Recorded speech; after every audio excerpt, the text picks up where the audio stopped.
আমাদের বগুড়াময় মসজিদ যখন হয় তখন ঘাই ঘাটি কেমনে করে আপনাদেরও এগুলো না দেখামো আজকে আসেন আমাদের সাথেই থাকেন। এই যে ভালো করে লক্ষ্য করে ফলো করে দেখেন আমাদের বগুড়ার যখন 2-4-5 হাজার মানুষের যখন পাক শাক হয় আন্দা বাড়া হয় তখন এই যে দেখেন ভালো করে কীভাবে কী দিয়ে কী করে রান্না করে ফাইন করে দেখেন। কাঠের খড়ি মাটির চুলো ভব্বর করে দিচ্ছে, এই যে জ্বলিচ্ছে আর মনে করেন যে ঘাটি তৈরি হচ্ছে। এই ঘাটি কোনায় যে অনাবর্ত যে ঘন্টন কোনা দিয়ে যে ঠেলিচ্ছে, এটা এমনি কি ঠেলিচ্ছে, এটা আমাদের বগুড়ার ঘাটি বগুড়ার দইয়ের চাইতেও মনে করেন যে গাঢ় হয়।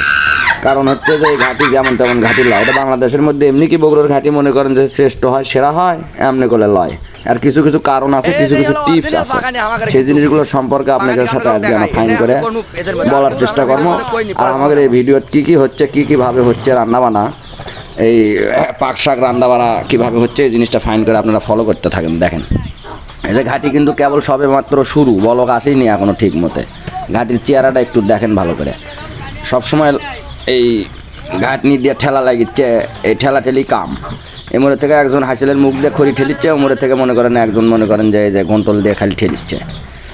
কারণ হচ্ছে যে তরকারি যাবি লাগিয়ে আর জালও দেওয়া লাগবে 100-100। যদি না দেন এই জাল, কাঠের খড়ি জাল, মাটির চুলো আর এই লড়া চড়া আর কিছু মনে করেন যে আমাদের বগুড়ার মনে করেন যে এই যে আঞ্চলিক কিছু পাকানি আছে, যে পাকানিগুলো এই কৌশল অবলম্বন করে তাদের কিছু কিছু টিপস আছে যে জিনিসগুলো অবলম্বন করে এই রান্নাবাড়াগুলো করে।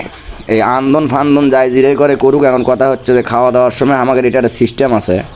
তরকারিগুলো পাক শাক যখন হয়ে যায় এই তরকারিগুলো ডাইরেক্টলি যে আপনি এটা ঢালবেন তাই করে হওয়ার লাই, তাহলে একই স্বাদ পাবি, এক একজনে এক এক প্রকার স্বাদ হবে, কোনটা নুন কম হবে বেশি হবে বা ঝাল নুন একটু কম বেশি হতে পারে।